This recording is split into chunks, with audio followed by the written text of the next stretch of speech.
Hi guys, welcome back to the channel. Hope you're all doing well. I'm back with the football streams. It's been a while since I've done that, but I'm back with Premier League 2025-26 predictions. We are going to be doing stuff at the end as well if we get through the predictions. I've got two guests in the back room. One is a Man United fan and one is a fellow Arsenal fan as well. We were going to have two other United fans in the stream as well, but they unfortunately couldn't join. One hasn't replied to his message and the other, well, I think he's out shopping and I don't know, may be able to join later or whatever, but we will see. I do apologize for being late, first of all. I had to have my dinner. I had it a bit late because my dad was late back from work, but I've just had it and yeah, ready to start the stream. But before we start the stream, I would like to say massive congrats to obviously the England ladies, aka the Lionesses, for winning the Euros for back-to-back. A brilliant victory for the ladies. Obviously, the men's under-21s did it this year. They went back-to-back as well. So it's been a good year for English football or internationally. Hopefully, the England men can possibly do all right in the World Cup next year. And obviously, for the women, the next focus is the World Cup in 2027. So yeah, there's a lot to look forward to in football. And obviously, the Premier League isn't far away. We're nearly in the month of August, and once it's the 1st of August, we'll be exactly 2 weeks away from the first game, which is obviously Liverpool-Bournemouth on the Friday. And obviously, Arsenal kickstart their campaign against Man United, and we've got Arsenal and United fans in the panel today. Also, hope you guys liked my new intro. The song was my new song, First Love, that came out last month. The last stream I did as well, that was to do with my new single, and I've got some news about my other single. It will be coming very soon. I'm going to do an announcement on my Instagram about that next tomorrow. Possibly a new single. We'll have to wait and see. But first of all, let's open up the roll call and see who's in the chat. We've got one chat. Big up Gunnar Richie 1971 who's in the chat. I haven't seen you before, but I will add you as a moderator and stuff. Big up for joining. I'm sure I think someone from the stream has told you about the stream or something. We've got two viewers. If you are new, make sure you guys like the stream, subscribe as well if you are new. It is good to have the football streams back. Now, obviously, because of something that happened, I haven't got a full panel. I haven't got lots of panel, but I have got a few panelists, and I am going to add them now. So I'm first of all going to add this person. He is an Arsenal fan, and he's making his debut on the channel.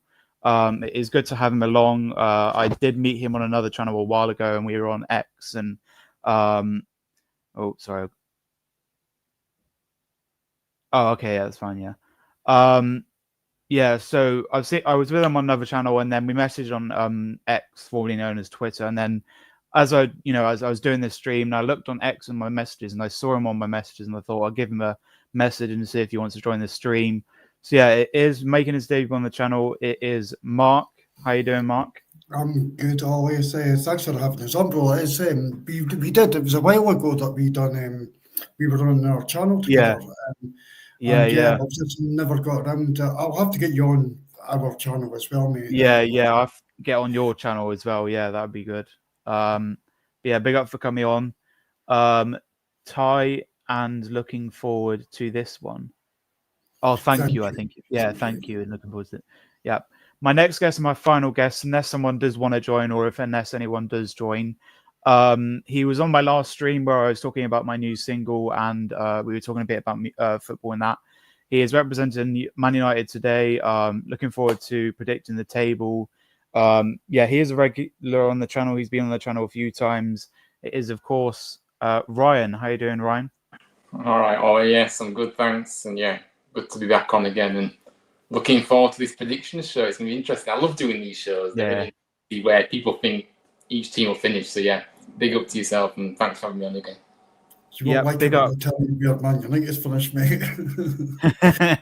People might be surprised where I put Man United, but yeah. Oh, I was going to say about that. I mean, I did have people on the channel before who said, United are going to win the league, and they did get humbled when they finished 14th. So we'll see about that. But yeah, I think United. I don't know. We'll see where people put them in the table. But I've got my table ready. What I'm going to do with your guys' tables, we're going to write them down. So we're going to go in ascending order from 20 to 1, and we're going to do it in sections like 16 to 20, and so on and so on. So I will write down your predictions, and then obviously at the end I will say all your league tables in full. We've got Ange B in the chat. Big up. He says, "Good evening, mate. Thank you for joining." By the way, these two guys in the chat, make sure you are guys subscribe, because I don't think I recognize you from any other streams or videos. So yeah, big up. But I just thought I'd let you, the panelists, know, and the people who are watching know the plan of the stream. So basically, we're going to go through the predictions. We're going to go from we're going to do 16th to 20th, 11th to 15th, 10th to 14th, 6th to 9th, and 1st to 5th. And then once you've done all of that, obviously, we'll go through the table. And obviously, with the table as well, we're going to say the club we think will finish that position and the reason why we think they will finish in that position. And then after we've done the predictions, we can talk about stuff like transfer news. Obviously, because we've got a mix of Arsenal and United fans, we can talk about that opening game. And yeah, hopefully do some other stuff as well. As you can see in the title as well, it does say show my FPL team, so I will be doing that, which probably will change. Still a couple of weeks to go for that, and maybe future streams I'll maybe doing in videos and stuff. But let's go straight into it. So I'm gonna go last. We're gonna do it in order. We'll start off with Mark, go off Ryan, and then I will do my predictions. We've got a smiley face from Ange B. Yeah, big up, mate. Yeah, we're gonna start off with 16th to 15th. So obviously 20th, 19th, 18th, 17th, and 16th, and we'll go in backwards order. We'll start off with Mark because you're obviously next to me. So, let me just right. So yeah, Mark. So what is your 20th, 19th, 18th, 17th, and 16th, and obviously reasons why as well? And then down. I think 20th. I think it's Sunderland. I think that the gap in between the Premier League and Championships just is too great. It's too high, and we saw that last season. The teams that came up went straight back down. 19th place, I would put. Do you know what? Sorry, I'm going to get just the table up as well at the same point. We've done this on our channel as well, and I'm away to get this completely different to the way that we've done it. But I'm going to had something change anyway. Sorry, just 2 seconds, mate. Yeah, don't worry, that's fine. Right, table, here we go. Yes, so I'm putting Sunderland to be relegated. In 19th, I'm going to have Burnley. Only, okay.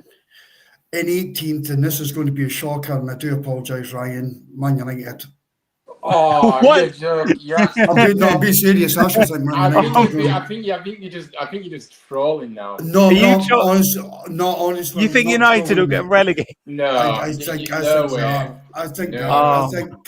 I'm sorry, Ryan. Honestly, I really am sorry. Do you know what? I think that there's more underlying issues at the football club. So I do apologise. I said that on mine. It's not because you're here. It's not because you're here. I said that on mine as well. Even the players that you did have that are kind of decent, it looks like you're ready to get rid of them. And yeah, honestly, I can't see any big names coming in. You're not going to get Sesko. You're not going to get, like, a player I rate for Man United, Garnacho. I read today that he's trying to get a swap deal for Ollie Watkins. I mean, even Ollie Watkins wouldn't sign for Man United just now. And I'm not trolling you, mate. Honestly, I do apologize. Honestly, I really do apologise, and it's a shame that you're on because you seem like a nice guy, and so I really do apologise. But I do have to. What about Leeds? What about Leeds? But they're surely next. Leeds are worse. Oh, no, they're next. I've got Leeds. How are Man United finishing below Leeds? You know what you just said? You know what you just said though? You said there's a big gulf between the Championship and the Premier League, but yet now you're telling me that Leeds will finish ahead, and they've just come from the Championship. Yeah, so, they've just come from the Championship. But they're the only one. They're the only exception. If it wasn't for that, I would have had Leeds getting relegated. I would have if it wasn't for Man United. And Ryan, I just think, honestly, I just think your club needs absolutely ripped apart and put back together. I know that, but I don't. I'm not trolling. I think Man United is possibly one of the biggest clubs in the world. They're certainly the biggest club in England. However, it's just in a dire straits at this moment. Yeah, but look how bad we were last season. We still managed to not finish 15th. Still, we were terrible. You didn't even get 40 points. But we still finished 15th. So I'm not gloating to finish 15, by the way. But we still finished 15th in an absolutely woeful. I can't see it being any worse this season. But anyway, it's not. I know, mate. Just get us back and have Arsenal outside the top four, mate. I'm putting Arsenal. No. So that's me up to 17th. So my 16th place side, I am actually going to, this is another bit of a shocker, and I'm actually going to put Bournemouth. And the reason for it is the amount of player sales the amount of players that they've actually lost. I think that they might actually really struggle, and I can see more departures for them as well. Right. Okay. So Ryan, it's now time for you. So what's your 20th to 16th and reasons why? So in 20th, I've actually got Sunderland as well. I think for me, look, my reasons being it's going to be such a difficult thing for them to survive, really, isn't it? And I think ultimately, we've seen a trend in recent years, haven't we, where the promoted sides have just gone straight back down again. And I just can't see, with the squad the way it is at the moment with Sunderland and their activity that they've done in the transfer market, I still think they are still lacking in a lot of areas. And also, they did obviously lose Joe Bellingham, of course, who was a big player for them last season in that midfield. So I can't see Sunderland stay. I think they're going to finish bottom, and it's going to be a struggle. But yes, in 19th, in 19th, I've got Burnley. Again, I agree with Mark. I think for me, it's just a case of, Burnley have been a yo-yo club over the years as well. I think they need to spend wisely this time around, and I just don't think they have from what I've seen. Obviously, people are going about they've signed Kyle Walker, sure, but it's not the Kyle Walker of old, and he's past it. So I don't think that's going to be enough to keep them up. I think you need to be clever in your recruitment when you get to the Premier League. And I just think, go for players that had that Premier League experience. I know that obviously Kyle Walker has, but I just think you need players that are a bit younger than that. But they've gone for relatively unknown players from what I've seen in their recruitment strategy. And I don't see really where the goals will come from in their side. So that's why I've got them in 19th. In 18th, I have got Leeds United in 18th. I think for me, it will be another struggle for them this season. I think, just for the record, just because they're a big club and they've got a lot of support, doesn't guarantee their place in the Premier League beyond this season. And that's how I see it. And the way I see it, they spend a bit of money, but again, it feels like the signings that they hope will be enough to keep them up, rather than, actually think they will stay up, if you get me. So I just think, they're more hopeful signs than expecting them to help them stay up, if that makes sense. So for me, not enough goals in the team, and that's why I put them in 18th, and that is the free bet. So all promoted sides going straight back down from my predictions there. I think that would be for the third year in a row, wouldn't it? Because it happened 2 years. It's just been a trend. I'll just keep in 17th. I've gone for Brentford. I just feel for me, it's going to be such a big struggle for them as well this season, because they've been lucky they haven't been relegated in the past few years, in my opinion. They've really teetered on the edge of that, really, I think. And, they've lost Thomas Frank, their manager, of course. And I just think he was he's a massive part of them getting to the Premier League first of all, and then consolidating in the Premier League side and helping them still survive every single season. I just think that's a big loss. And then they brought in the manager. Is it Keith Andrews that they've made manager? And I just think he's not got the experience to be starting his coaching career, first job as a first team coach. And I don't really think you need to start lower down. You don't start in the Premier League as a starting point. So I think that'll be a tough job for him. I don't think he's going to do much. And also, like I said, they've lost few players, key players in Buemo. Take his goals and assists out of the team. Where are the goals and assists? Where's the creativity in this team? And they already struggled in the last few seasons as well with him. So obviously there's talk of them losing Visser as well up front. So I have no idea what they're going to do if they do lose him as well. But Norgard obviously has left. Again, another solid player for them. Really good midfielder, tidy player. And another big loss for the midfield. So, and if you look at the incomings as well, they haven't brought in, they've not brought in hardly anyone that made me stand up and take notice of them either. Whether they spend the Embuemo money now they've got it, they need to utilise that money and wisely, but it's just whether they're going to be able to find players that will come. But I don't know. In 16th, I've gone for Wolves. I think there'll be another team who, again, they've always been, they just about stay up, don't they, all the time, past few years. And for me, obviously, they've lost their star man in Mateus Cunha, and, again, another player that's provided a lot of goals and assists for them to keep them afloat. And I don't really know who's going to fill that void now, because, again, recruitment-wise, there's not been much improvement with incomings for me. So they've made Strand Larsen's transfer permanent. He was on loan last season, of course. And then they've signed a couple of wingers from Spain and Brazil, but I've not really heard of any of those. So, yeah, I just don't think at the moment I can't see them finishing any higher than that, in my opinion. But that's my places. Yep. So I am going to do mine in a sec, and then I'll say all of ours. Let's just get up to date with the comments. Ladies do football. I think I don't know what you're referring to there, but obviously I know that ladies do football as well. But we're obviously covering the men today. Will Betts start for Everton? Then he said better. Yeah, I don't know. I think he will. Depends if they sign a striker or not. I don't think they will. Spots on what? Oh, I think that's about Mark's prediction. Ryan, he said it's okay. I had Man United 11. Yeah. I'd changed my original prediction and swapped Burnley and Sunderland. Just they signed Xhaka. Yeah, they did, but I just don't think I still don't think that's going to be enough. I'm afraid they need more than that. Xhaka will be good for Sunderland. Will till he gets a red. Loved him. Thanks for the spanner. No problem. Obviously made you a moderator. So yeah, no problem.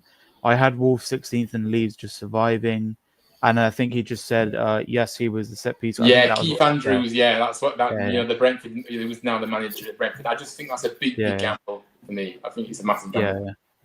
And then the most common one is they did replace him with Henderson. Okay. Oh, Bellingham. Yeah, they did. But again, for me, people will disagree. I don't really rate Henderson that much. I think no, he's a bit older now, isn't he? As well? Yeah, he's a bit older now, and I just don't. I've never rated him. Never rated him in the England side either. So yeah.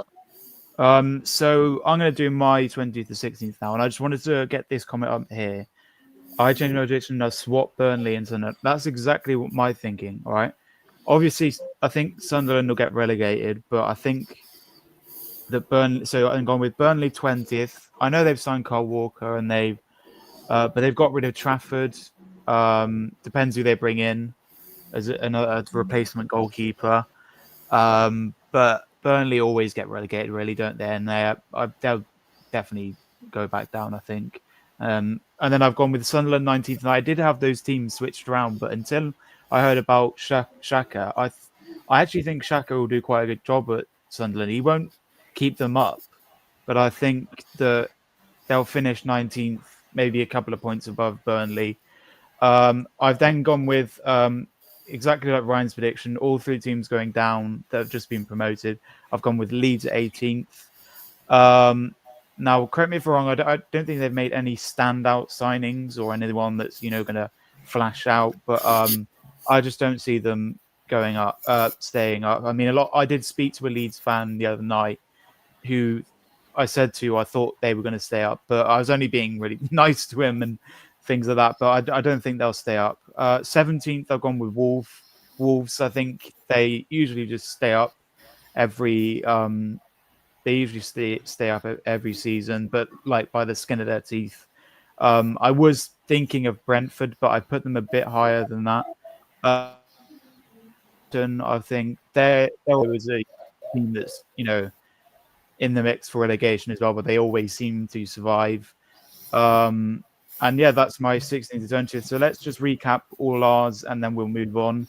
All our 16th to 20th. So we'll start off with Ryan. So Ryan went with Wolves at 16th, Brentford at 17th, Leeds at 18th, Burnley at 19th, and Sunderland 20th. And Mark's gone with Bournemouth in 16th, Leeds in 17th, Man United in 18th, Burnley in 19th, and Sunderland 20th.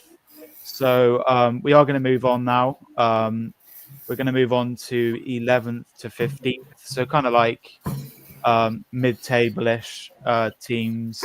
And we'll start off again with Mark, and then we'll go to Ryan, then I'll end up.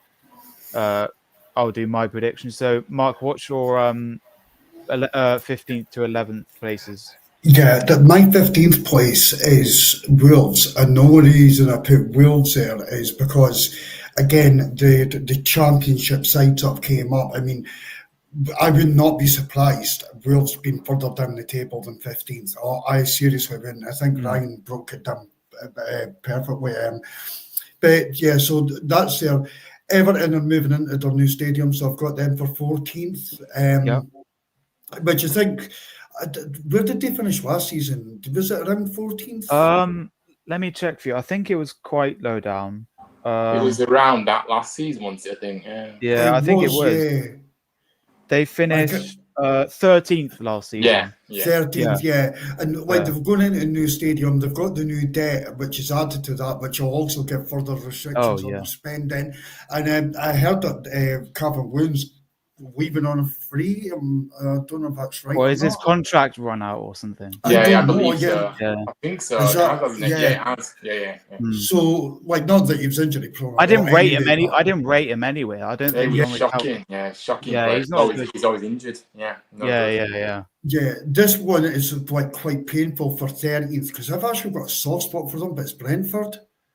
Yeah. But I just think they've lost an unbelievable manager, and I'm actually gutted where he's ended up. I really am gutted that he's ended up at Spurs. I really like Thomas, so I'm a big gutted for that. 12th would be Palace, and I was contemplating on the next two, but I put Palace 12th. Again, it just the way it was the best players. It looks like Eze's on his way to Arsenal. Eze's on his way to Arsenal. So, yeah, same again. And in 11th, just keep it short so we're not going over too long, but I put Fulham. Fulham always seem to do all right. And I think 11th place for a club the size of Fulham, I'm not bringing them down. I think that's really decent. I think that's really decent, but they seem to start well and then kind of drop off as the season goes on. So I'll have them just outside that top 10. Okay, well that was Mark's 11th to 15th. So Ryan, what's yours, and then I'll do mine. Yeah. So for me, my 15th place is West Ham. For me, I just can't see them getting any higher than this again this season. I think another team who obviously have lost a star man in obviously Mohamed Kudus, who's a very good player. So he's gone to Tottenham. And in terms of bringing players in, they've barely signed anyone to really strengthen the side. I'm not convinced about Graham Potter. I don't think he's a very good manager at all. I just don't rate him. I think last season, when he came in, if you remember, they weren't an uplifting form at all. They were dreadful to watch as well. So it was no better than what David Moyes provided them with in terms of the kind of the style of football. It was dreadful. So yeah, I think Graham Potter's taking West Ham nowhere, and that's why I put them in 15th. 14th, I've gone for Everton as well. I think for me, Everton are a side who obviously they've been lingering in that bottom half, haven't they, for the last few years, really, haven't they? And obviously, they managed to find a way just stay up every single time. But they, the first season in a new stadium, will they be able to replicate that Goodison Park atmosphere? I think that'll be extremely difficult for me, but. Obviously, they got themselves a new centre forward this summer. Obviously, Tieno Barry. signed from Villarreal for 30 million euros. So somebody said it. Somebody asked earlier about if Beto would start. Oh, Beto, yeah. There'll be competition there now, and I think because they've spent that amount of money on a striker, I think potentially Barry could be the one that starts as the first choice. But I could be wrong. But they have spent a substantial amount of money, and so I don't think they're convinced about Beto. Really, Beto might be a player that can come off the bench and contribute rather than be a regular starter. But apart from that, they've not had much activity. So I've been impressed with. So yeah, for me, Everton in 14th. In 13th, I've gone for Crystal Palace. I think this is where Palace are at the moment in terms of everything overall.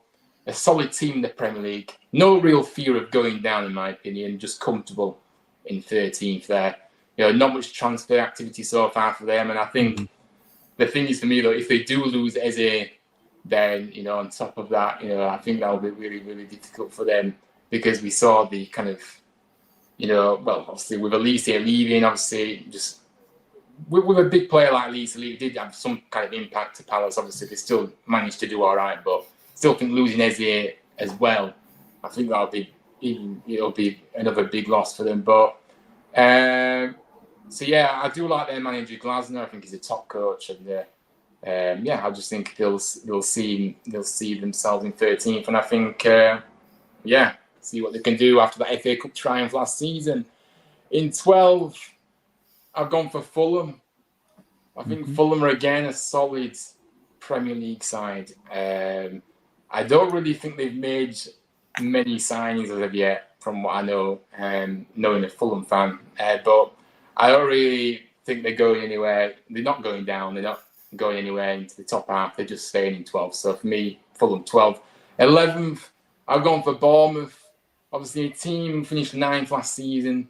I feel they'll really struggle to replicate that this season and finishing that top half. I think the fact they've lost two massive players in Heinsohn and Kerkez was a huge loss to their backline and team overall.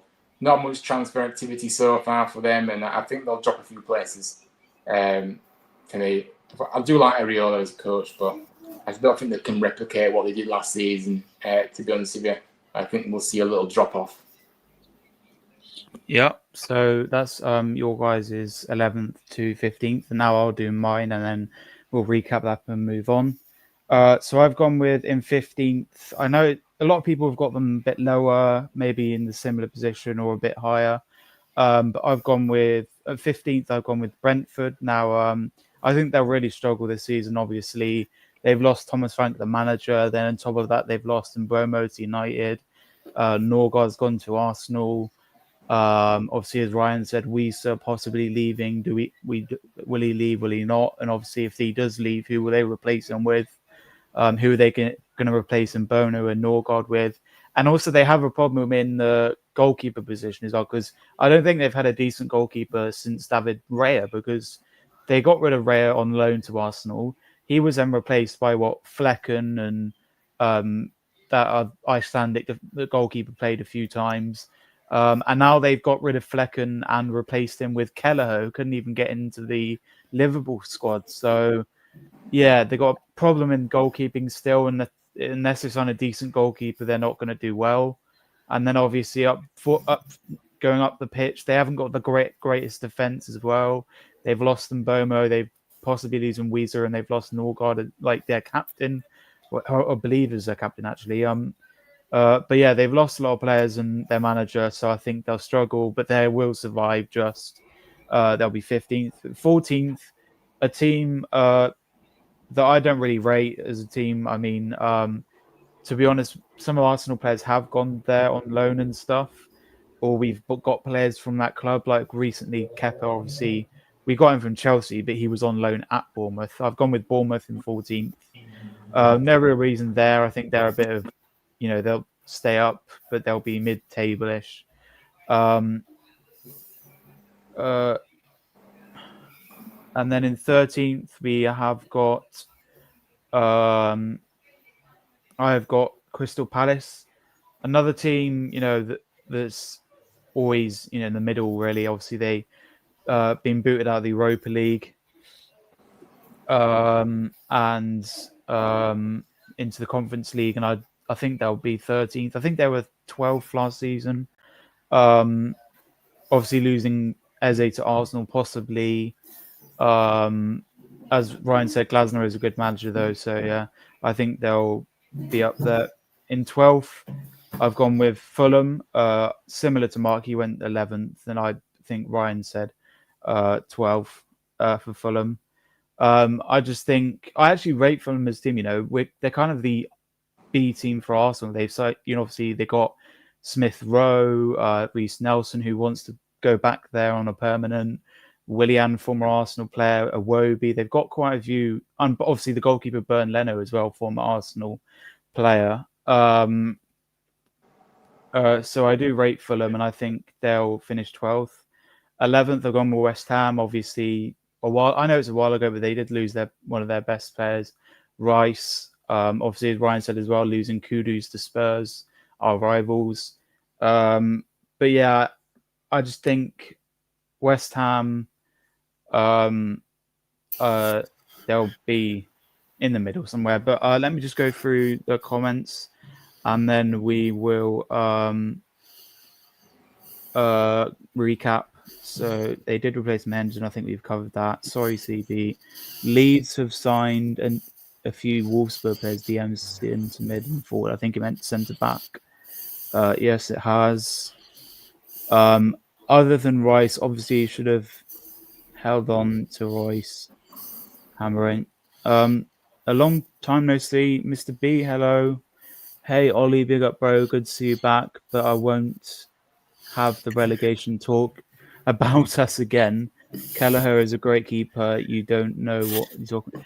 Mate, you didn't even rate Flecken, and I thought Flecken was a decent keeper. I mean, Kelleher, as I said, doesn't even get into the Liverpool team. So what's all the rave about him if he's going to be good?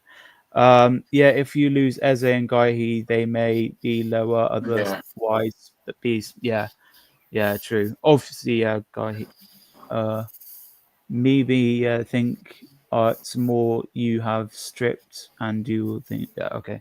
Anyway, going to recap our 11th to 15th, and then we will move on to the higher end of the table, more top 10. So Mark went with Bournemouth Fulham, Wolves in 15th, 14th Everton, 13th Brentford, 12th Palace, and 11th Fulham.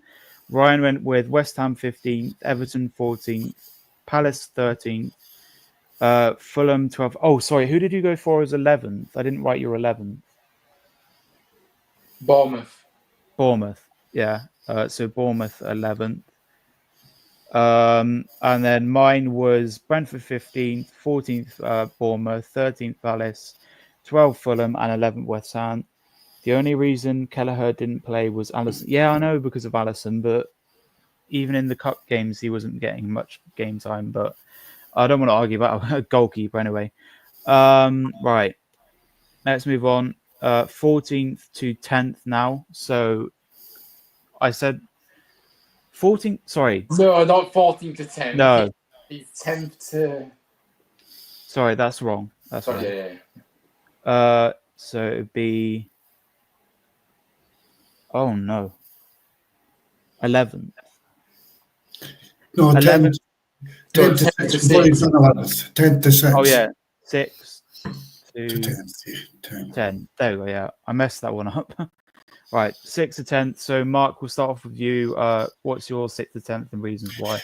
Yeah, I've got Brighton for 10th. They just seem to be a club that just, honestly, they could sell everyone and still come out smelling the roses.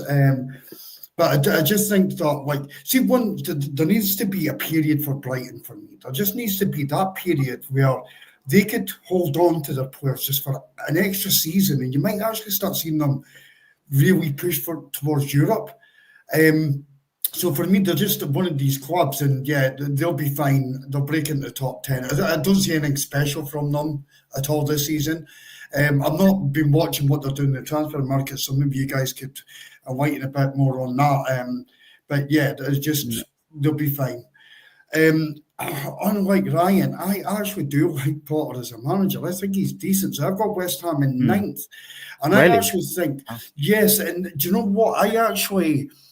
I think, see the thing with Potter, and he showed it at Brighton as well, that see when he has to actually build something, he actually succeeds. At Chelsea, it was just, Todd Bowley was on in madness and spending $2 billion and like bringing in 60 players into the football club. I mean, it was impossible. But I think Ryan, do you want to say Can something? I just put in there? Sorry to interrupt you. You say that at Brighton, but yes, at Brighton, there's a perfect structure there. It's one of the best that it's one of the best models that I know. You can't. Every club is not like that, of course. So you have to adapt. At West Ham, they're not badly run at West Ham, I would say, but they're not at Brighton.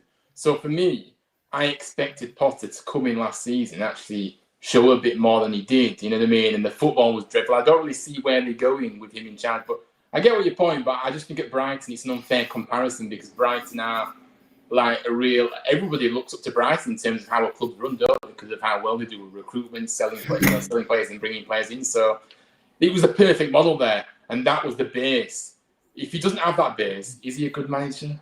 I don't know. But Ryan, to come back at that, right? My argument back at that is that at Brighton, yes, he's seen it. So maybe he didn't make that model, but he's seen that model. He worked within that model. It was all there. So he knows the way that it should work.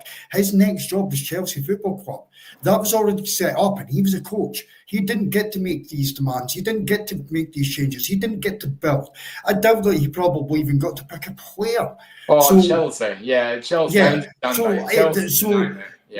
So therefore, he's came in, his next job, he's coming into West Ham. And I actually think West Ham will give him the structure to make his own changes and make changes to the football club. Arteta done it for Arsenal. Yeah. It happened at Arsenal. Arteta came in and he changed it. So I actually think that he knows a winning formula in the structure. And I think that he'll introduce that into West Ham. So I don't... Time will tell. If he fails at West Ham, then I'm wrong. If he succeeds at West Ham, then obviously he's that kind of manager. But I just wouldn't have him at a top club where you're going to spend a lot of money. I wouldn't. I just don't think he is that manager. I really don't. Well, if he was that good, he would have done better at Chelsea. And he would have been able to manage those egos at Chelsea, those players in that dressing room. That's how I see it. But your opinion, but I disagree, unfortunately. In training, I heard that like the perfect training is to have 25 outfield players in a training session. Chelsea had 50 odd players. How do you even work? Yeah, but not good players. Not good. No, but I mean, you have to even work that. It's just madness in its own right. So that I just think that he is not a buy-in manager. Like Pep Guardiola could not go into Brighton and go and do something like a madness with them. He's like needs to spend $2 billion. He's a buy-in manager. Potter, on the other hand, is that exact opposite to that.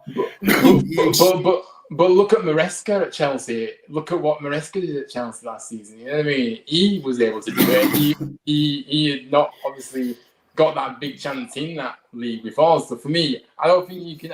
And he's got the same problem. Chelsea have still got a massive squad now. So what's the difference? Maresca worked under that last season. So why couldn't Potter do that? Just different styles of different managers. They're just different managers. Potter, for me, has to have that structure around him, and not Chelsea. That structure's not there. So but you can't always have that structure, unfortunately. You can't always, look at, if you go into a club, and you have to show that you can't just have a perfect structure wherever you walk into. It's not like that. Football doesn't work like that, and that's what I'm trying to get at. Brighton was a perfect model for him. Chelsea was a bit difficult, but he still should have done better there.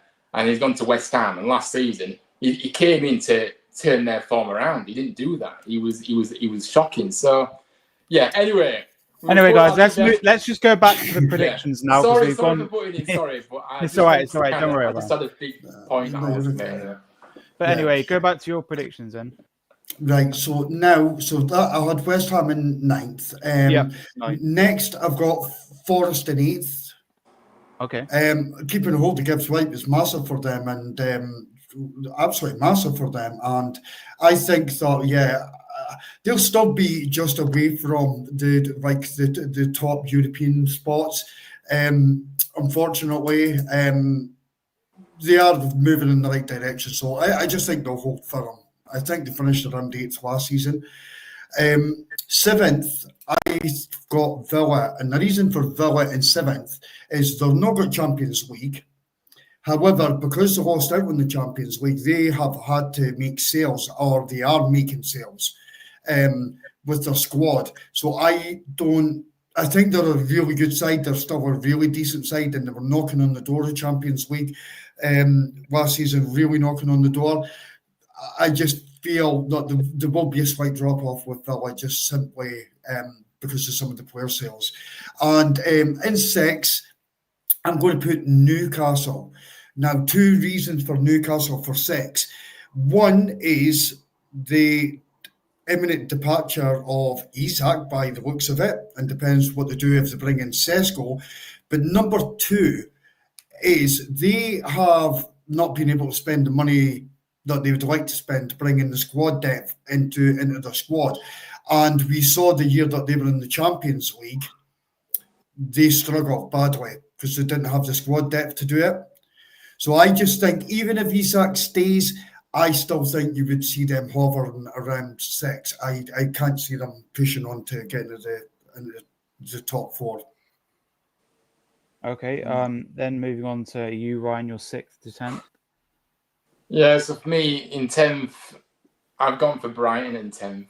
I think they have been a bit active in this transfer window, a little bit, obviously, because they had obviously lost Pedro this summer. Obviously, they brought in a new centre-forward from Olympiacos, Koustalas. Don't know who that is, but yeah, from Olympiacos, for a big fee. Fullback, they also signed fullback De Kuiper from Club Brugge, a good player actually in fullback. Actually, I like him. Really talented guy. Tom Watson from Sunderland, they signed him as well. So, and also they've signed him a centre-back, Diego Capolo.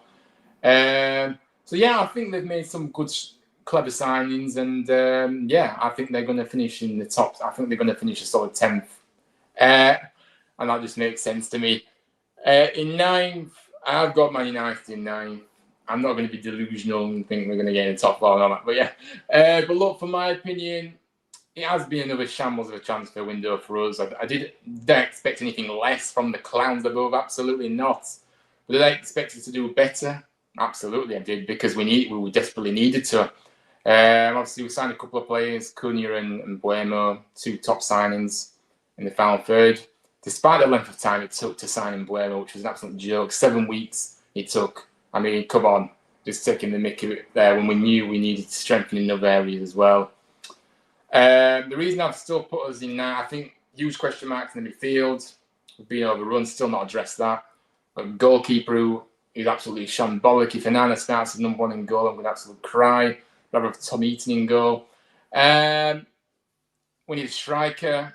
We desperately need a striker. Still haven't addressed that yet. But for me, obviously none of the deadwood has been sold yet, apart from obviously Rashford, who was gone on loan, but we wanted to sell him really.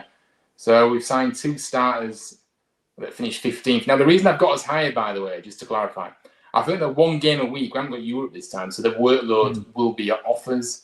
And I think we were very unfortunate with injuries last year, to be honest with you. We had so many injuries, especially in that defence. It's completely disrupted us. And we had a shocking goalkeeper, which hopefully we don't have to see start this season. But, it just increases the workload. And I just think we've got more time on the training pitch. But look, there's big pressure on Amorim to deliver now. There's no hiding place. He's got time on the training pitch, but he said that he wanted all last season, and he needs to make it work. So I've got them in 9th, but that's why I've put them there. In 8th, I've gone for Nottingham Forest in 8th. I think there will be another drop-off really for them. I think the fact they've lost Elanga to Newcastle is a big loss. Obviously, keeping Gibbs White is a big plus as well. But but again, I don't see many transfers coming through the door to keep them, where they finished last season. I just think that for me, they're not going to go much higher than that. I think they've signed 2 players, so I can't see them doing as well as they did last season. 7th, I've gone Tottenham. I think they've made one big signing, bringing Kudus to the club, but apart from that, I don't see much happening there. See, Thomas Frank has got walked through the door, good manager, and I think you'll see them finish in 7th place for that reason. 6th, I've gone for Aston Villa. Not much done at all in this window. Incomings or any key players leaving, but they've got a strong enough squad to finish in 6th, in my opinion. Could do with a few more signs if we want to push more for the top 4. I do like Unai Emery as well. I think Emery's a top coach. I think, they're not going to sell him. They've got a solid squad, but I don't think they're going to sell him. So yeah, that's my top. That's mine. Yep. I'll just keep you up to date with the comments also. What I'll do is obviously after you guys spoken, I'll keep up to date with the comments before I do my ones, and then I'll do mine. So let's see where we left off. So it's from here. So I did want to address this comment, Mr. B, right? So obviously, oh no, it wasn't that one. Oh, reason we got from someone who's got Kepa, right? Listen, Kepa is a backup goalkeeper. We got rid of Neto back to Bournemouth. Obviously, he isn't the best keeper, but he has been doing all right in pre-season, and obviously he's not going to start for us in the Premier League or the Champions League. He'll be like a Carabao Cup, FA Cup keeper, depending on obviously if it's a Premier League team or not. But I think we don't need when it's a backup person, you don't need them to be good or amazing. You just need them to be average or all right. And I would say he's average. So yeah, this comment, by the way, is a lot of nonsense. Kepa is a good backup keeper. I don't know what his argument's trying to be here. He's saying, I know, because I don't really know what it's coming, because at the end of the day, he's not Arsenal's number 1. He's a backup, and he's a good solid backup at that. So I don't really know what. So you can't really compare me slandering Kelleher, who's going to be your number 1, to Kepa, who's going to be our backup. But anyway, that's enough of that. I don't want to talk about Kepa, and I don't want to talk about Kelleher again. So anyway, we will be replacing our big players by don't write it off. Okay. Nobody's writing you off, mate. We're just saying. No one's writing you off. We're just saying you've got rid of these players. Few years, even with Mbuemo and Vissa there, they still struggled. Yeah. So I don't really know the argument there.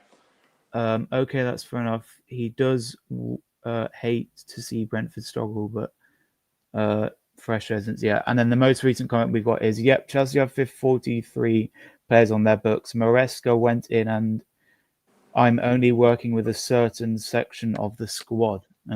Okay, I'm not sure what that means, but okay. Right, I'm going to do my 6th to 10th now. So in 10th, I'm being generous because I could have put them lower. I've gone with Man United mid-table. I think, obviously Ryan said it there, they've done awful in the transfer window. They've signed, obviously, Kuna was their first signing, which was before Arsenal did any business in the transfer window. Then they signed, I think it was a midfielder or a defender. I'm not sure who they signed. And we signed Leon, but I didn't include him because he's this 18-year-old lad who's not a player that's going to come in. For me, anyway, he's not a player that can come straight into the side. So they didn't really include him in that. Yeah. And then obviously Mbuemo that took ages, probably longer than the Philippine Gokares one. And that was quite a while. But yeah, I think 10th is reasonable. It's better. It's an improvement than last season. Obviously, it's not Europe, which wouldn't be great. But yeah, it's an improvement. And if they do sign a couple more players, then it could possibly stretch up to 9th, 8th, maybe. But I think 10th is generous, and that's where I put them. Number 9, I've gone with Forest. Now, Forest are probably one of my second teams in the league because my dad's friend supports Forest. And I do rate them as a team. They've got a good squad. Chris Wood is a great goalkeeper. They obviously have Matt Turner, who isn't their number 1, but he's a former Arsenal player. But as Ryan said, they've had a few departures, like obviously Alanga's gone. Obviously, Gibbs White is staying, but there was rumours that he was leaving. So yeah, Forest, they'll, I think, finish, just outside of Europe. In 8th, I've gone with Spurs, a team that I obviously hate as an Arsenal fan. I'm not sure if 8th gets you Europe. I'm not sure, but obviously I think Spurs are in the Champions League, I believe, because they won the Europa League. So even if they finish 8th and they do well in the Champions League, I'm sure they'll be happy with that season. Now, I've made a bit of a change here in 6th and 7th. 7th, I've gone with Brighton. Now, I did have them in 6th, but I thought that was a bit too high for Brighton because obviously they've made a couple of signings, but I just, obviously with the departure of João Pedro, I don't really rate Vertbergen as a keeper. And I forgot who their manager was, but yeah, I mean, I don't really rate Brighton, and I think they'll finish 7th. And that I swapped them with Villa. I think Villa will get sick. They'll just miss out on Champions League. I do quite like Villa. Obviously, they've got Emi Martinez, former Arsenal goalkeeper, who is linked with United. Obviously, Ryan did say, I did obviously forget to mention, obviously, Onana. He isn't obviously isn't the best keeper, and probably could, if he stays, then they'll definitely finish below 10th where I put them. But they really do need a striker as well. Man United, I forgot to say that as well. But with Villa, they're going to struggle if Watkins goes. Obviously, I forgot, but I think they've got rid of a few other players. I'm not sure. But yeah, that's my 6th and my 6th to 10th. My top 10's a bit interesting. And my top 5 is interesting. But let's, before we move on, just got some comments here. 2 comments. Think Kuna and Bimmer are good signings with a striker. You can turn off those draws last season to wins, help its depth in positions and everywhere. That is a concern. Yeah. And then Mr. B says, cheers, Gunnar, Richie, but a lot of fans hate us and want us to fall and fail. I don't know who he's talking. Who's wanting? Yeah, I don't know what fall down. Everyone in the Premier League likes to see Brentford do well. So I don't know what he's talking about now. Yeah, I know. I don't know what he's talking about. But let me just. We're going to do 10th to 6th, and then we're going to do the last predictions of the thing. So it's gone. Obviously, we're nearly at the hour mark.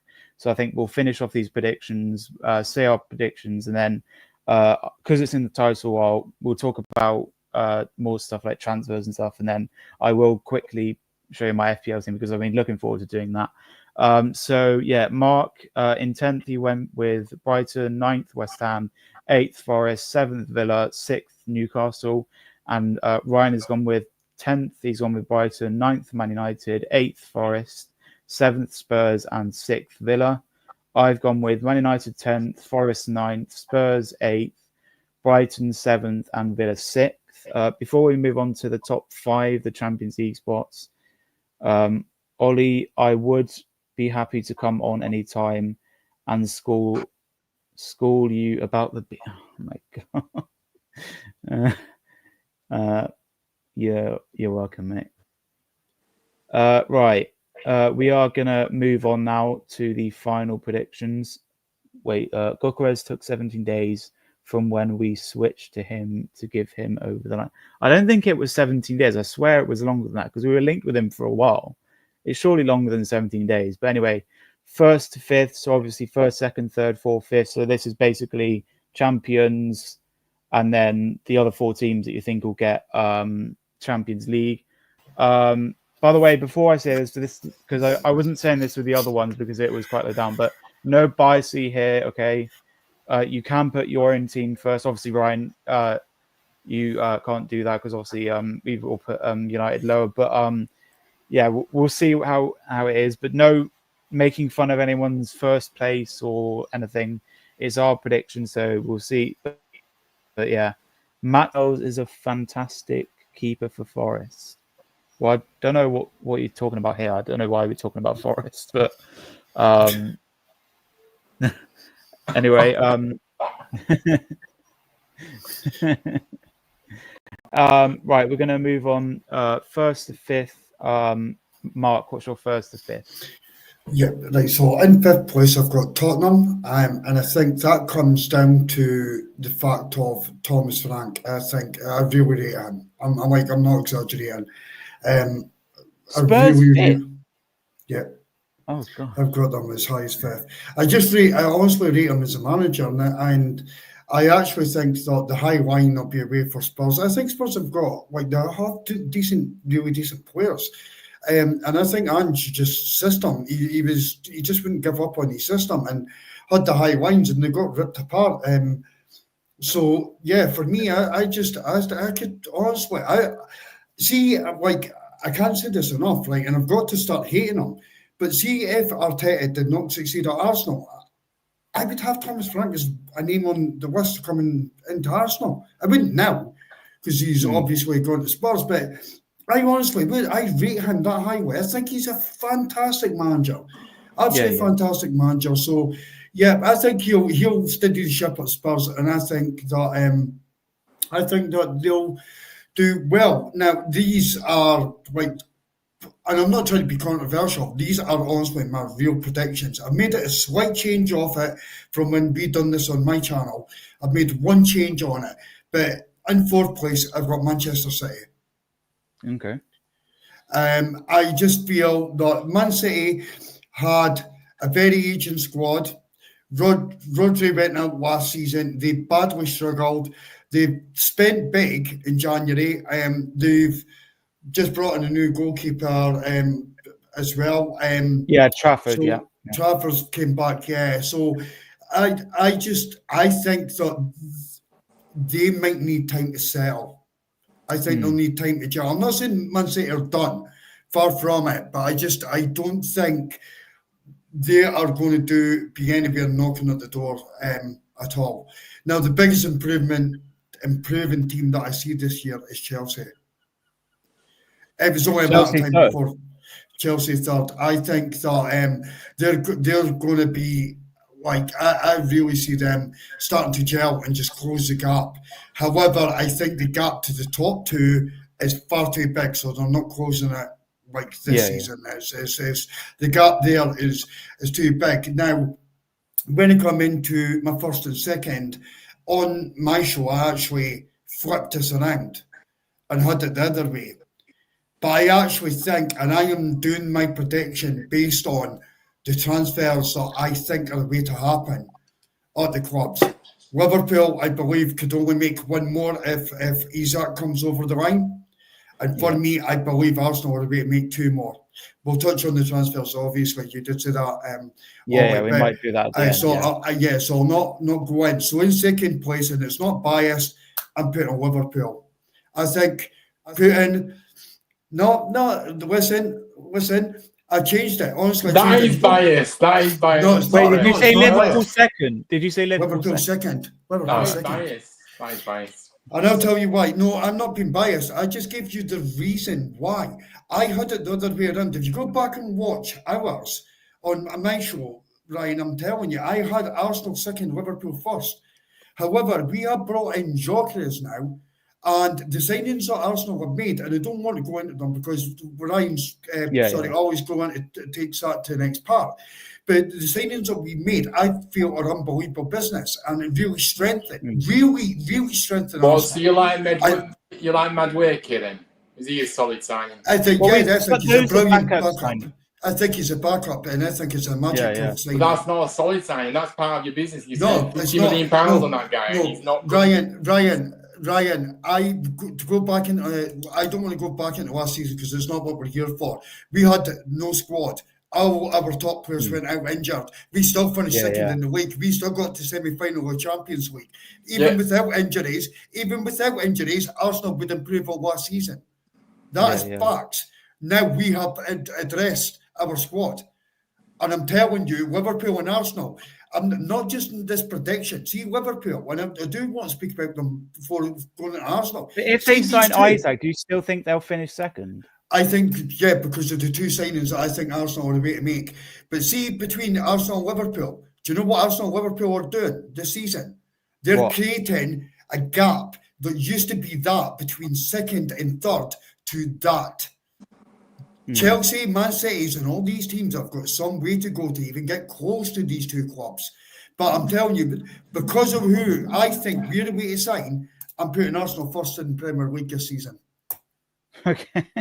And for Liverpool, one of their downfalls is they've sold a centre back, and they only have 2 real ones at their club.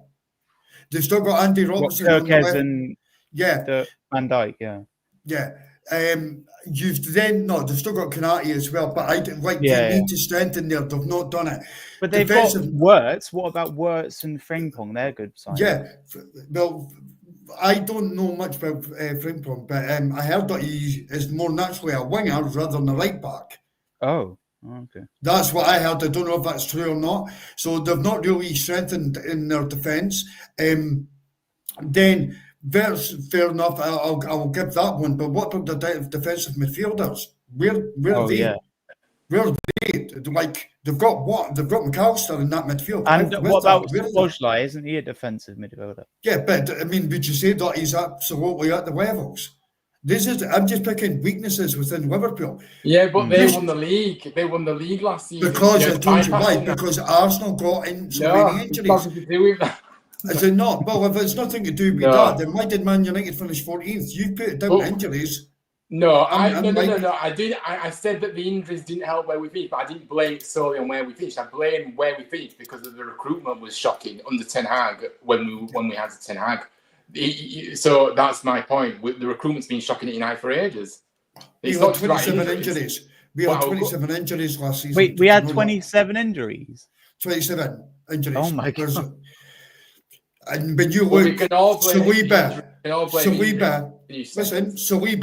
Gabriel, the best partnership in Europe probably in defence. And we had the attacking ones as well. Saka, Odegaard, Havertz, Martinelli, the whole spine. I'm not making excuses, but we still finished second, and we still went to the semi-final of the Champions League. We could talk forever, but let's move on and get to Ryan's predictions now. So what's your 1st to 5th, Ryan? All right, so 5th place, I've gone Newcastle. I think, obviously, Elanga coming in. I think, so they spent big on him. I think he's a good player on that wing. I think Newcastle have, sometimes struggle a bit on the wings, that end product. Elanga will offer that pace down that right. Is he playing on the right end? I think he plays on the right. But look, I just think Newcastle have got a really, really good side, and like adding Elanga as well. I think they'll finish in 5th place. In 4th, I have actually gone for Manchester City in 4th as well. I think they'll finish there. Obviously, they've made a few good additions, but I just still don't think they've addressed the centre-back issue. Obviously, I think the centre-back issue was a big problem for them last season. I think they were getting exposed down the middle quite a lot. I really think anybody can dispute that. I don't think they'll have enough they'll be in the top half. I don't think they'll have enough to win the league. Also with Man City, aren't they getting a -3 deduction at the start? Oh, I don't know. But the fact they're allowed to still sign players is a disgrace in itself. Isn't it funny how all these teams that just break a few rules, they clamp down them straight away. But Man City, we've got all these charges all over them. They've just been allowed to keep spending money and do what they want. So, Anyways, moving swiftly on. In 3rd, I've gone for Chelsea. I think Chelsea have been very busy in this transfer window. I think bringing in Pedro is a fantastic signing for them. Delap, I think he's a good squad player, Delap. I know I didn't want him at United, but it's because Delap was going to be our number 1 striker at United. I didn't want him as number 1. He's a good squad player to bring off the bench if you need him. I don't believe he would have been good enough at United as number 1 striker. Jamie Gittins from Dortmund, I think he's a very good player. I don't know if you've seen him play, but on the left wing, very, very good pace, skillful, talented player. I think he's another solid signing. So, I think Chelsea will progress a little bit this season. I think they'll finish in 3rd place. In 2nd, I have to disagree with Matt. I think in 2nd place, I've gone for Arsenal. I think you guys have made some good additions. See, Gyökeres, fantastic player, I really rate him. Big statement signing. Finally, a proper striker at Arsenal. Look, I think he's going to score a lot of goals.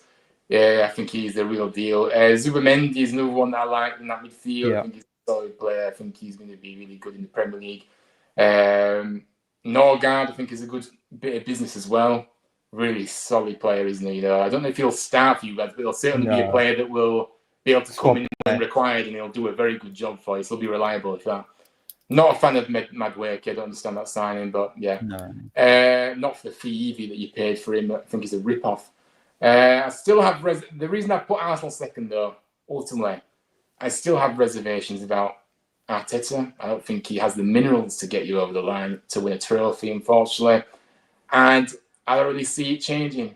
Yes, there's no hiding place. He has to do it this time, but I just don't have much confidence in Arteta to get over the line, because he's proven he hasn't been able to do it in the past when you have the opportunity. So yes, you may not have had that strike, you may have had missing a few players, but I just don't think he's got the minerals to do it. And third, obviously, I've got Liverpool then. I think, unfortunately, they will win the league. I hate saying that, because I don't want Liverpool to win the league, but I think they've had the best window for me in the Premier League. Obviously, bringing the top player, very talented. He's going to be a big problem for defences in this division. Absolutely. Really creative spark. Etikite, obviously, another interesting one up front for them. Spent big money on him. I don't know. I don't really see much of him play, but he's supposed to be a really good player. So I think he will be a good player to have for them.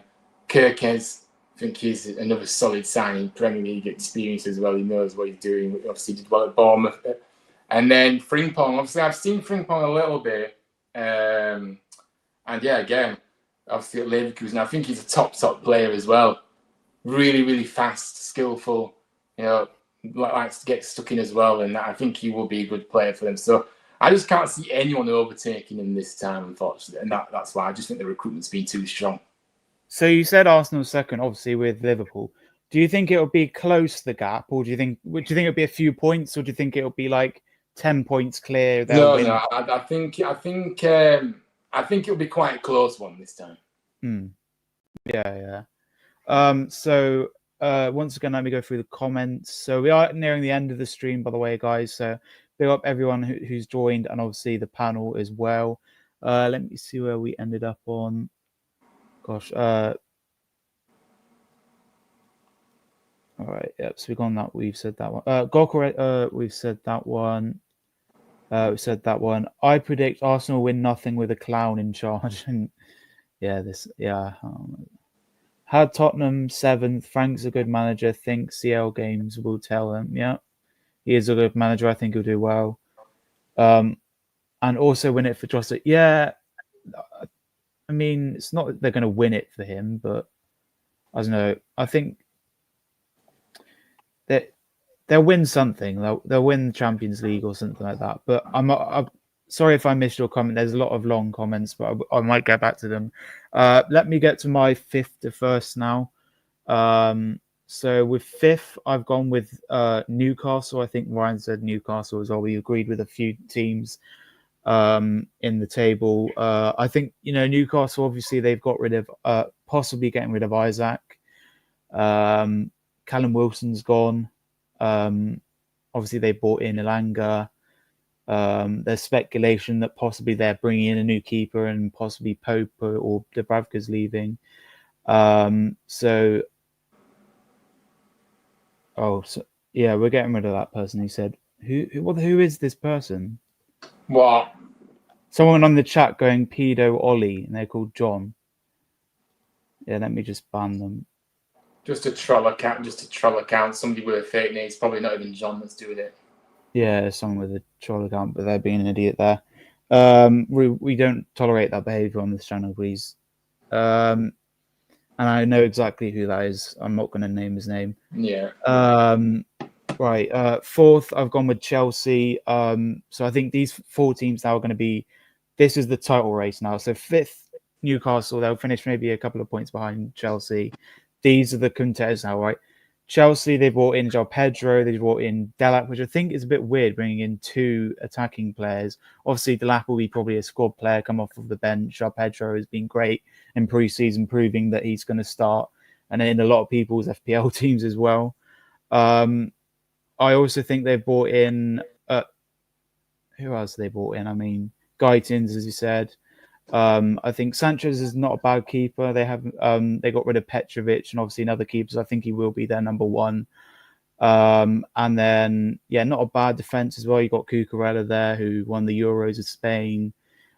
Reece James is a decent defender as well. So I've gone with Chelsea fourth, which is surprising actually, because I wouldn't have expected to put them fourth, but possibly even much lower down. But yeah. Third, top three now. I've gone with Man City. I think Man City are going to have a good season. They've brought in a few players. They've replaced. Well, obviously, De Bruyne isn't really replaceable, and he probably never will be replaced. But they brought in Regins, or I don't know how you say that, Regins, that midfielder. They brought in Koznov, or that defender. They brought in. Obviously, they didn't really need to bring in an attacker because they've got quite a lot. They work in Turkey, who was an attacker, but he's more of a winger. And they've got Haaland and Marmoush. Yeah, I think Man City will finish third. Obviously, if they do have that -3, that's not going to do anything to them because they'll probably win the first game and then they'll start on 0 points in the next game. My top two now, I know it's everyone's going to say it's biased, but I've gone second, Liverpool. I find it so boring if they win it 2 years in a row because it was the same thing with City. They won it 5 or 4 in a row and they could have made it 5. And if Liverpool win, it's just going to be so, 2 years in a row. Yes, they've signed Wirtz. Yes, they signed Kirkes, Frimpong, might sign Isak, that Ekateki guy. And they've got one of the world's best goalkeepers. But, I'll get to us in a bit. We've signed a class striker. We've got, another great midfielder on top of other great midfielders. And obviously, number one is my team, Arsenal. Now, I believe he can do it. I could be completely wrong. I could be completely wrong with the whole table, but it's going to be close. We're going to be between a couple of points, and definitely City will be up there with a couple of points. It will definitely move up and down. Liverpool will be top 1 week, Arsenal 1 week. But I think it will hopefully come down to the final day, which hasn't happened for the last few seasons. But we need to do it. If we do not do it this season, either players are going to leave or Arteta has to go. And I've backed this manager for years now. We've had him, since 2019, 2018. And, I've gone through, obviously we win the FA Cup in his first season, but after that he has won nothing at all. And I've gone through all these years backing him. I said last season was his final season. If he wins no silverware, not even an FA Cup, Carabao Cup, he has to go. But yeah, I'm sorry. I don't want City or Liverpool winning the league. City would be boring because they won it loads, and Liverpool because they've done the double. But yeah, let's go through all our prediction, and then I'm going to show my FPL team. They're going to talk about transfer, and then I think we'll wrap it up there because of that issue that happened earlier with the comments, and obviously the time as well. Don't want to go on too late, and obviously I think you probably all are UK, but if you are other time zones, then it might be a bit later than us. Right, I'll start off with myself. So I've gone with Arsenal first, Liverpool second, Man City third, Chelsea fourth, Newcastle fifth, Villa sixth, Brighton seventh, eighth. I've gone with Spurs. Ninth, I've gone with Forest. 10th, I've gone with Man United. 11th, I've gone with West Ham. 12th, I've gone with Fulham. 13th, I've gone with Palace. 14th, I've gone with Bournemouth. 15th, I've gone with Brentford. 16th, Everton. 17th, Wolves. 18th, Leeds. 19th, Sunderland. And 20th, Burnley. And then Mark has gone with Arsenal first, Liverpool second, Chelsea third, Man City fourth, Spurs fifth, Newcastle sixth, Villa seventh, Forest 8th, West Ham 9th, Brighton 10th, Fulham 11th, Palace 12th, 13th Brentford, 14th Everton, 15th Wolves, 16th Bournemouth, 17th Leeds, 18th Man U, 19th Burnley, and 20th Sunderland. And finally, Ryan has gone with Liverpool first, Arsenal second, Chelsea third, Man City fourth, Newcastle fifth, Villa sixth, Spurs seventh, Forest 8th, 9th Man United, 10th Brighton, 11th Bournemouth, 12th Fulham, 13th Palace, 14th Everton, 15th West Ham, 16th Wolves, 17th Brentford, 18th Leeds, 19th Burnley, and 20th Sunderland. So yeah, thank you all for watching the predictions. That do let us know, your maybe top 5 predictions and stuff, and if you agree with our predictions. I am now going to quickly show you my FPL team, and obviously, if you want any leagues to join, I will send you my league if you do want to join. All right, share screen. So I'm going to do this briefly because I want to talk about transfers, and then obviously we'll probably wrap up there. So let me see if you can see. Yep, you can see, and let me put it full screen. So in goal, I've gone with Sanchez. He's got Crystal Palace and home, and Chelsea have got some decent fixtures coming up. Reece James, obviously with contributions coming up, he'll probably get some tackles in and stuff like that. And Gabriel against Man United, obviously he probably will concede, but he might score in that game. Aina, who's got Brentford. Rangers, I actually do rate him and think he'll do well for City. Salah captain, well, he's always does well in the first game week, so I back him to do well. Zubimendi, I think he's going to do well for Arsenal. Now, Belieber is going to change when Xhaka signs for Sunderland. I am going to get Xhaka. Obviously, Sunderland not the greatest team, but I do rate Xhaka, and I see him getting some points for in FPL. Gokeres I brought in, new signing for Arsenal. Pedro, a lot of people have got him, and I think he's going to do well for Chelsea. And Haaland, who I'm going to obviously see how he does. And if he doesn't do well, then I'll get rid of him. My bench, I've gone with Darlow. He's a starting 4 mil defender. He probably will start. Milner, who isn't the best, he isn't going to start, but he's 5 mil, and I'm probably going to get Belieber and then have Xhaka. I've gone with Konza, who's a decent one, and Hickey from Brentford. So yeah, that's my team. And if you guys do want to join my league, let me know in DMs or let me know in the comments. Let me get. Let me just. There we go. Yeah. So we are reaching towards the end now, but let's talk a bit about transfers. So obviously transfers recently that are happening. I think Mark mentioned it. Trafford has made the move back to Man City after loan spells and being at Burnley for a couple of seasons. He was obviously at Stevenage, then he went to Bolton. Sorry, I think he was at Atkinson Stanley or a team like that. He went to Bolton. Rinders is pronunciation, but okay. And then he went to Burnley, and then he's gone back to City, and he's got the number 1 shirt. But I don't think he will play number 1 unless they get rid of Edison, but I don't think they will.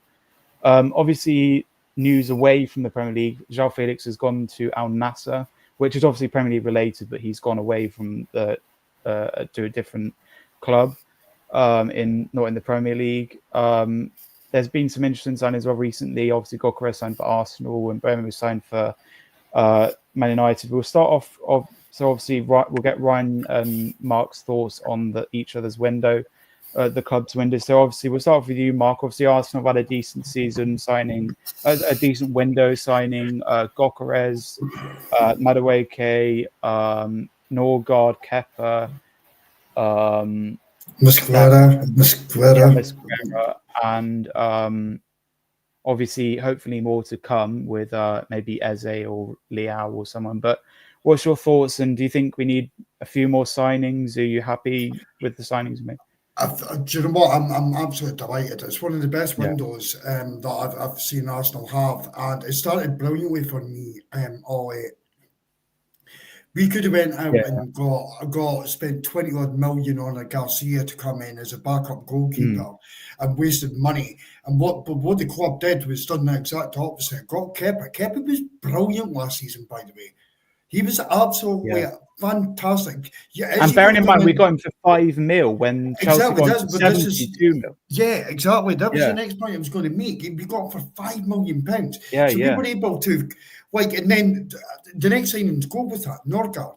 So there's two. Go and tell me a top club in the Premier League who could go out and sign two players that could play games for that club and are good enough, and it only costs £15 million. It's exquisite business. It is unbelievable business. Norgard brings something to the table for Arsenal, and he'll be a great backup. Delighted. Zubimendi, so far, he looks good. He looks really, really good. Madueke, the only problem that I had with that was the transfer fee. That, last season, we were all crying that there was no D as a backup for Saka. Now we're crying that we're bringing in a backup for Saka. So, and I want him to be the backup. I don't want him to be the left winger. I want him to be the backup. And the problem with Madueke as well, why are we doing all this business with Chelsea when they're supposed to be our rivals? That's like us doing business with Spurs or something. Ryan, it's even worse than that. I think these American owners have got something going on between themselves. I think if Man United had anything like exchange, they'd probably be doing it with them as well. Honestly, you don't be surprised if you see someone dropping 50 million for Sancho or 70 million for Garnacho. No, I'm kidding, Ryan. But yeah, there's something going on. But where I'm at, Ryan, if you look at, like, I'm going to give you two signings that I think could happen for Arsenal. And if these two signings come in, this is the very reason Arsenal be number one. And I do not care what Liverpool buy. We'll finish first. Liverpool have an imbalance in their defence and their midfield. And up front, they're very good, but they're changing a whole lot of that as well. But my two players come in are obviously Eze. Yeah. And if we get the last one, it's game over for the Premier League, and it's Rodrigo. And I think Rodrigo is out of the... I don't think we'll get Rodrigo anymore. The rumours that are going around is that he only wants Arsenal, and Arsenal need to sell players. Also, you didn't say about Gyökeres as well, because obviously that's a big signing. No, that's massive. I actually wanted Sesko over Gyökeres, but I think he's brilliant. I think he's great. I just had my reasons for Sesko. I think Gyökeres is great. Arsenal, good feelings around Arsenal again because they've got the striker. He was signed at the weekend. He's already broke the club's record for shirt sales. Yeah. But I think as well, the only benefit with Sesko is his age, I think, because he's so young. But you look at Gyökeres, his stats are insane for Sporting. He scored like 92 goals in 100 games or something. Yeah. It was absolutely ridiculous. His stats. Yeah. We'll use that for another show. But I've spoken with some regarding it. But I wanted Sesko, but doesn't mean I didn't want Gyökeres. He's a fantastic signing and an absolutely brilliant signing. We'll move on to you now, Ryan. Obviously, you've signed Kuna and Mboma, but I think the Sesko one's looking, quite good because someone said that Sesko's friend was driving to Manchester. Whether I don't know if that's any links, but what's your thoughts? What striker would you ideally want, and what other signings do you think you should sign? Because it's not been a great window for United so far. Yeah, like I said, I think the striker, just to answer your question, I would prefer Ollie Watkins to come to United over Sesko, in my opinion. Ryan, honestly. No. Watkins is proven in the Premier League. Yeah, he's Premier League proven. He's strong. I like him. I've always been a big fan of Ollie Watkins. And I'm not really... I don't think Sesko's price tag is just... I just think it's... And you think about it, Mark, as well. We haven't really... You can't really say you've watched Sesko play. You've seen Ollie Watkins score against Arsenal. You've seen him in other games he's played for Villa. He's even made the England squad. So, I get that, but see the thing for Ollie Watkins, right? And this is why Man United do not need Ollie Watkins. Ollie Watkins is 29. He's waiting till 30. And it says, what are you going to get? 2 years, 3 years maximum? And then Man United are back to square one again. He's still a fit lad, though. He's turning 30, but he still looked after himself. So I'm not sorry. Do you know what? He's an Arsenal fan, and we were linked with him in January. For me, no. Yeah, I watched Sesko. But you can't just play down a player. Ollie Watkins is proven in the Premier League. I'm sorry, Sesko. We haven't played 90 minutes. He's saying he's good. Ryan, do you know? I'll give you this thought, right? I'll just give you this thought. And it's like, listen, this is what you want, mate. It's not what I want. I'll give you this thought. See, in 3 years' time from now, Ollie Watkins will be finished. See, within 2 years' time, I actually think Sesko will be as good as Haaland. There's a thought for you. As Haaland? But how do you know? You haven't seen him play 90 minutes before. I have watched him play 90 minutes. In the Champions League or something. No, yeah. Listen, I followed him, and he would have been a perfect fit for Arsenal. If you wanted to beat low blocks, honestly, Sesko would have been that guy. We can't think in 2 years. We need to play now. We need a player to perform now, and only Watkins will play now. Yeah. I think that Watkins can go over his 30s, though. I think anyway, maybe, but I honestly, I don't. Sorry, I don't want to keep interjecting Ryan, but honestly, I rate Sesko massively. I think let's move on now. Honestly. I want to talk a bit about this. So obviously, the news came out today. Trafford to Man City. I don't think it's a great signing, to be honest. It might be my own opinion, but he's gone there, been given the number 1 shirt, and but let me finish off my United piece on there. Oh, sorry, go on then. So I think we need a new goalkeeper. We have been linked with that Leemans from Royal Antwerp in Belgium, and he's 23. He's a tall goalkeeper, imposing, confident. So I think I'd like him as goalkeeper, and I think we need another. I think we need another midfielder, deep, to have some more legs in that midfield. And I think obviously the striker position, I want Watkins. So anyway, I've done with United now. Yeah. But Trafford for me, I don't really rate Trafford either. I don't think. I don't know why they've signed him to sit on the bench. Yeah, I mean, maybe he wanted to go back. That maybe he didn't think. He thought Burnley would get relegated, and he wanted to. I don't know, but. I don't know. Maybe he's happy to be on the bench and start in the cup games, maybe. Yeah, well, more money for him. That's what players care about now. They're not about playing, about being the main man. They just want more money, which fair enough, but I don't know. Yeah. But Eze to Arsenal as well. Is this, do you think it will happen or? I mean, obviously that rumour, I can't believe that it could potentially happen. Palace, I think if it was to happen, though, I think it's going to have to happen very soon because Palace need to get somebody else in, you know what I mean? And they can't be leaving themselves short. But, because the thing is, if you're losing a player like that, like maybe a week before the season begins, I think it becomes more difficult of a deal to do because then they're saying, well, we're going to be trying to find another player unless they feel like they're going to lose him anyway, so they're going to do the work in the background now. But I think Eze, that has potential. I think that could potentially happen, to be fair. I think it's already like Palace know that he's gone. They've done the promotional videos for their shirts and all the rest of it. He's not included in it. And why would he not be included? Because he's their top man. So he's gone. I'm not saying Arsenal. It looks like it is Arsenal, 100%. It looks like it's Arsenal. Would be a big loss for Palace if he was to go. He's one of their best players. Absolutely huge. But why would he not be? Could you imagine Arsenal doing a promotional video and Saka's not involved in it? Yeah, exactly. Yeah, that's it just it doesn't seem right, does it? I know what you're saying. That's the signs are there that he's as good as gone. So I think talks are already progressing. That's the problem though with Palace, isn't it? Or teams like of that level or that quality. Because if you've got a player in there like an Elise, like an Eze at Palace, you're going to lose them eventually. They have to. That's what Palace have always been a selling club for. And then they have to bring other players in. Unfortunately.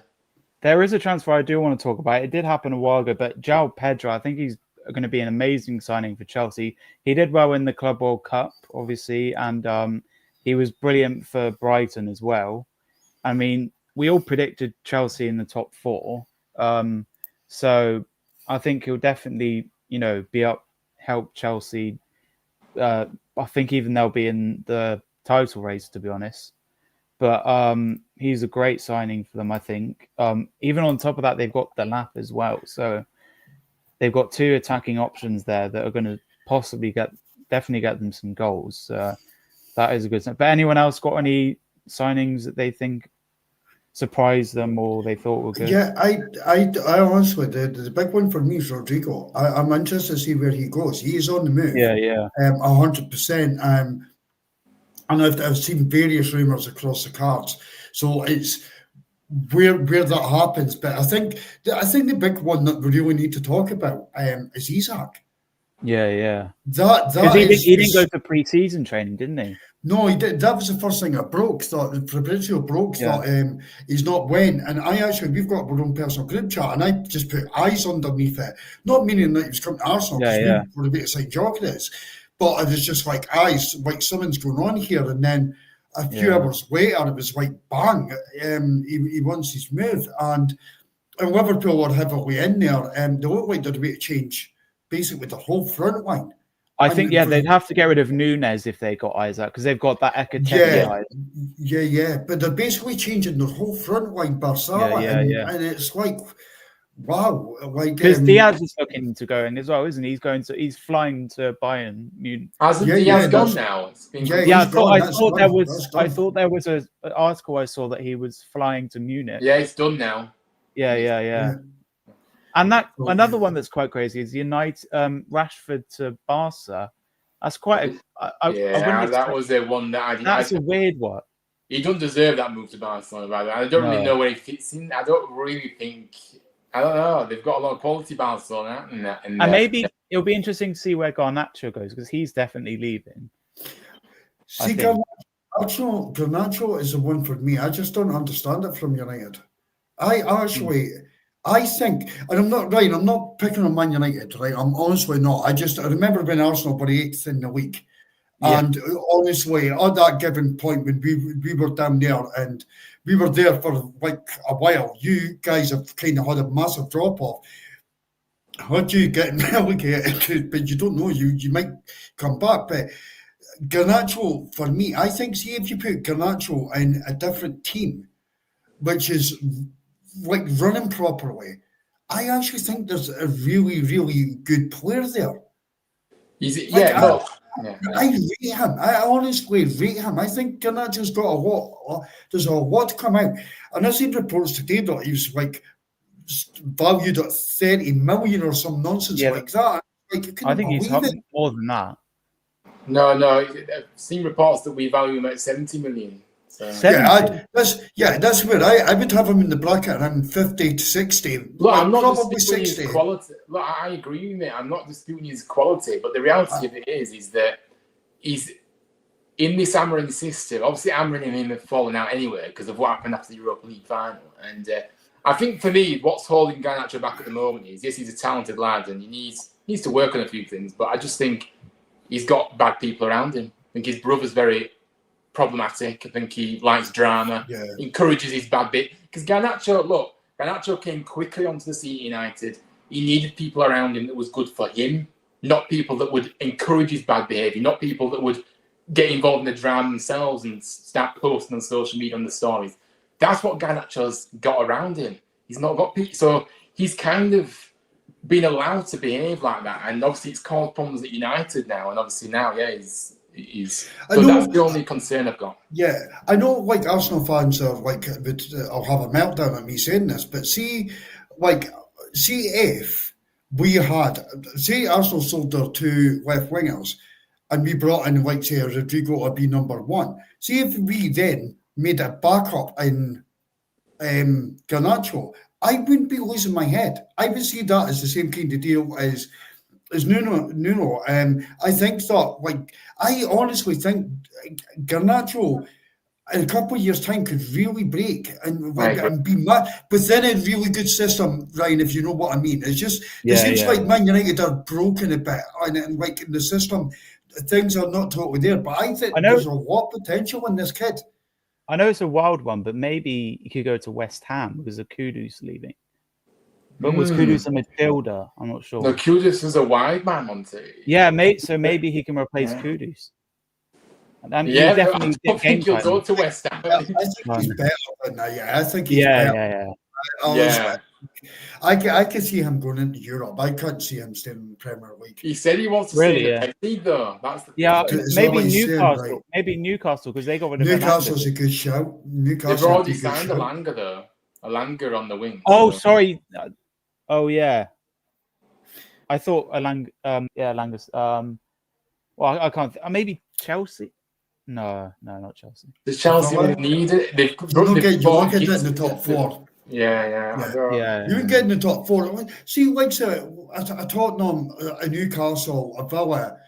If he was going to stay in the Premier League, I would say around maybe one of these teams. Another crazy one was Carl Walker to Burnley. That's such a downgrade, going from Man City to Burnley. Well, he went to AC Milan, didn't he? And then he's come back. Yeah. Yeah, you know, and Xhaka to Sunderland, that's going to be a good signing for Sunderland. Why is he signed there when they could get relegated? Well, I think he wants to come back to the Premier League. I don't know. What, so he thinks he's got enough to help them get survival? So. I don't know. Maybe.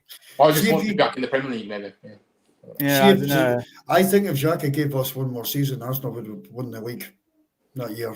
I honestly believe that. No, I do. I think he'd be. Oh no, wait, which one? The first Man City one. Yeah, the first Man City one. Yeah. I think there'll be a clause if they get relegated. Obviously, he's not going to stay with them, is he? Yeah, I reckon that'll happen. Yeah, there'll be. Yeah. I'm surprised. It's like that's like because I can't imagine Xhaka in the Championship. Yeah, no, I find that one like so strange. They must offer some money to him they must have done. Yeah. Maybe be there for a year. They'll sell him on, and when they get relegated, and you'll end up in Saudi or something like that. But and do you know what? You'll get some Miranda applause when he comes back to the Emirates. There's no doubt about that. He was fantastic. Yeah, it'll be weird him playing against us. Wasn't there some bad blood between Arsenal fans and Xhaka though towards the end of his time there? Yeah, not at the end. He told the fans to F off, but that wasn't around the end. Yeah, that was when Arteta came in. That was just at the end of Emery. All right, okay. So just before Arteta came in, and Arteta persuaded them, and it flipped on his head. I think Xhaka's brilliant. I love Xhaka. Oh, I really do. I really do love him, and I wish him all the best at Sunderland. I honestly do, but I'm surprised. I think Man United could have done be a player like him. And I'm not being funny. But hang on a minute though. How old is Xhaka, by the way? Is he 32? 32. So you said, Mark, that Ollie Watkins is too old at 29. But you're telling us to go and sign Xhaka. I'm just saying, if you're going to spend the money on Watkins, like that kind of money, but Watkins is striker, not midfielder. Yeah, but I get that for like maybe one. I think that like Man United will get a tune out with Watkins for maybe this season, next season. But if they went and got a Sesko right now, but how do you know? Sesko's not playing the Premier League. Sesko's not playing the Premier League. I think Watkins has a couple of seasons in him. I think he does. Yeah, that's what I mean. You're going to get a couple. You maybe get two seasons for the Man United level. I honestly don't see like Villa tried to get 60 mil out Arsenal for Ollie Watkins in January. We're going to disagree with this. I just think Sesko. It might take time for him to settle in the Premier League. Watkins is going to come to United if he does. And he's going to hit the ground running straight away. And that's what I'm saying. We don't need potential at United. We need now. Watkins is for now. Yeah, I understand that. I totally understand that. But I really rate Sesko, and I actually think that he'll end up at Newcastle if Isak leaves. I think that's he probably will. Yeah, I agree. That's where I think that he'll go. I'll end up at Newcastle. But I really rate him. Honestly, I really, really rate this kid. All right, guys, I think we are going to wrap up now. We're coming up to 10 o'clock, which is the time I kind of wanted to cut off at. It says... what did it say? It says Newcastle agreed deal to sign Aaron Ramsdale. Really? Yeah. Oh my gosh! Yeah. I didn't see that. That was yesterday. Did you not see that? That was kind of broke yesterday. That was happening. It was on. Yeah, it's just been broken. Yeah, I saw that he was linked. I saw that he was linked with them. But yeah, he's obviously going to move back to the Prem because he's been relegated with Newcastle, with Southampton. This is his third relegation, bear in mind as well. It's a loan. It's a loan with an option to buy. Oh, right. But I think that Southampton will be. He would have put that in his clause, I would imagine. Yeah, he would have put that in the contract. That was a clause. If we get relegated, they get to leave.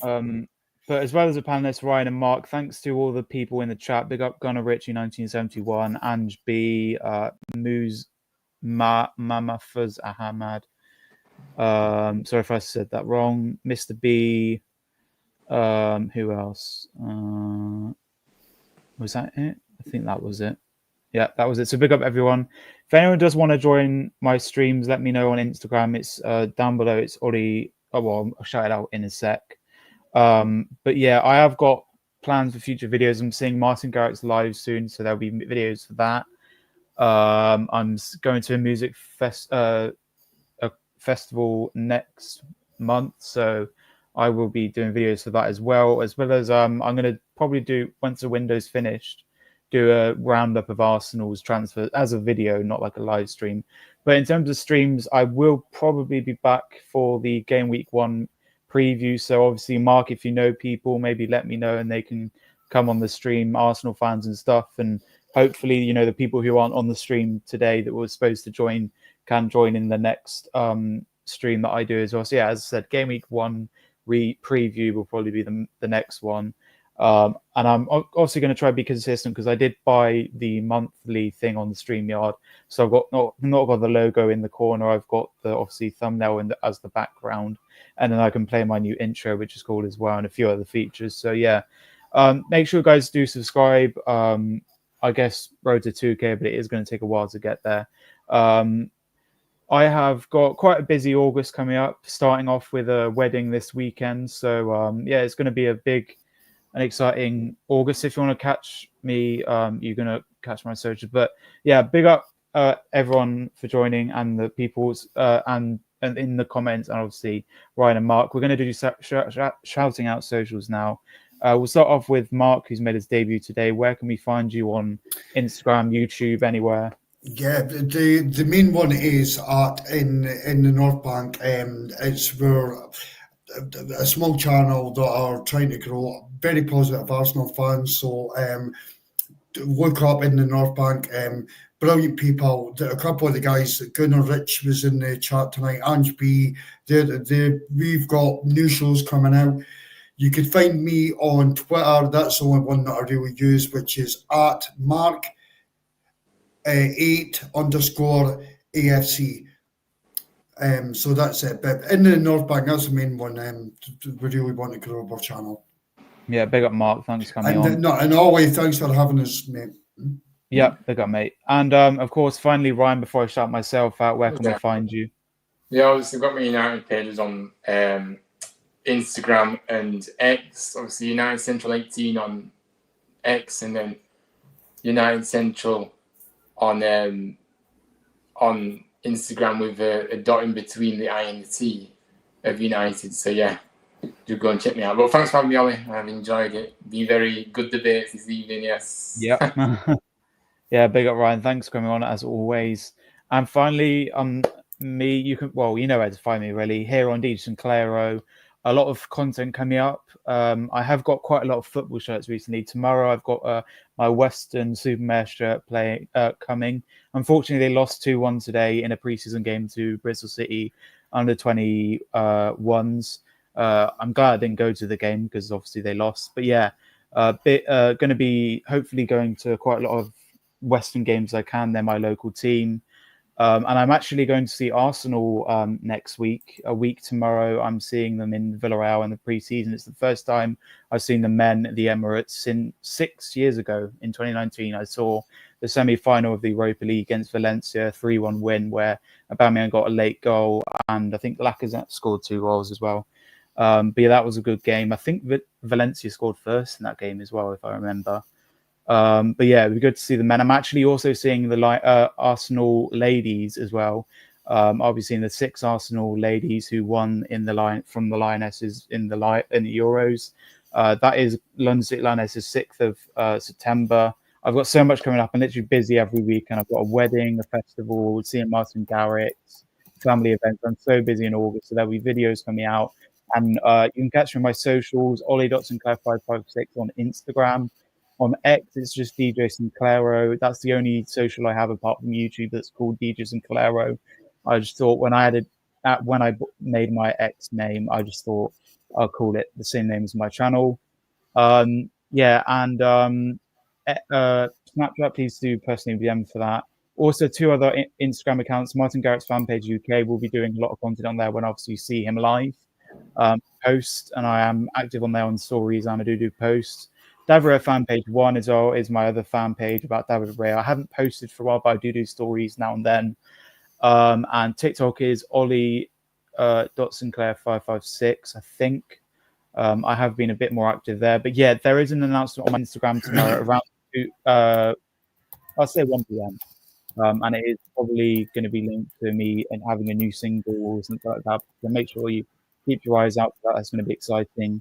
I'm also thinking of doing a video on my channel where I review, like, show you some tops I have from this season. I have the Arsenal top.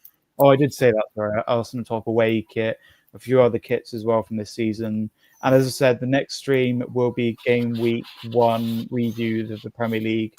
But big up Mark for joining, big up Ryan. We were supposed to have 2 of the United fans, Dean and Toby, but they unfortunately couldn't join.